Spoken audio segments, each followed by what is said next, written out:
আসসালামু আলাইকুম প্রিয় শিক্ষার্থী বন্ধুরা, কেমন আছো? আশা করছি অনেক ভালো আছো। স্বাগত জানাচ্ছি এডুলেক পয়েন্ট স্টাডির নতুন আরেকটি ভিডিওতে।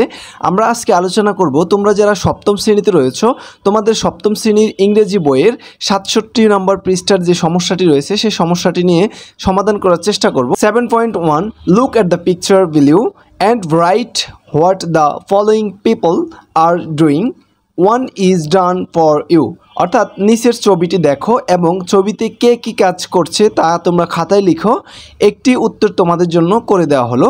এই যে এই ছবিতে মানুষের অ্যাক্টিভিটিস এবং মানুষের কাজকর্মগুলো তোমরা একটু খেয়াল করবা এবং খেয়াল করে সে অনুযায়ী এখানে যেটা বলেছে সেটা কিন্তু এই পাশে তাদের অ্যাক্টিভিটিসগুলো তোমাদের লিখতে হবে।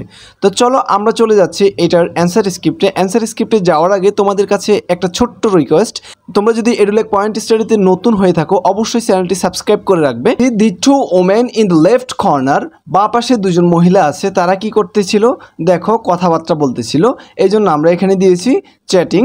তারপরে বলা আছে the little girl and her mother, তার একটি ছোট্ট মেয়ে তার মায়ের সাথে কি করতেছিল। আমরা যদি ছবিতে ফিরে যাই তখন সেখানে দেখা যাবে, দেখো এই ছোট্ট মেয়েটি তার মায়ের সাথে আছে এবং সে কি করছে, একটা কলা খাচ্ছে। এই যে তোমরা দেখতে পাচ্ছ হাতে তাদের একটা কলা আছে। তো আমরা লিখতে পারি eating banana. The shopkeeper in the right corner, ডান পাশের যে দোকানদার রয়েছে তারা কি করছে, সেলিং প্রোডাক্ট, অর্থাৎ তার পণ্য বিক্রি করছে।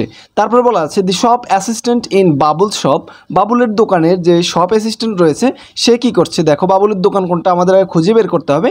এই যে দেখা যাচ্ছে এখানে হচ্ছে বাবুলের দোকান, বাবুলের দোকানে যে অ্যাসিস্ট্যান্ট আছে সে কী করছে দেখো, সেখানে সে হচ্ছে গিভিং প্রোডাক্ট, অর্থাৎ যে প্রোডাক্টগুলো আছে সেগুলো দিচ্ছে। দি ফ্রুটস সেলার, ফল বিক্রেতা কি করছে, সেলিং ফ্রুটস। দি ক্লিনার, সে কী করছে, ক্লিনিং করছে, পরিষ্কার করছে। দি টেলর, দর্জি কী করছে, সুইং ক্লোথস, অর্থাৎ দর্জি কাপড় সেলাই করছে। তো এই যে এই অ্যাক্টিভিটিস, এটা হচ্ছে তোমাদের এই পার্সন এবং অ্যাক্টিভিটিসের উত্তর। তো আশা করছি আজকের ভিডিওটি অনেক ভালো লেগেছে তোমাদের কাছে। যদি ভালো লেগে থাকে অবশ্যই একটি লাইক দিয়ে যাবা। তো আজকের ভিডিওটি এখানে শেষ করছি। আল্লাহ হাফেজ।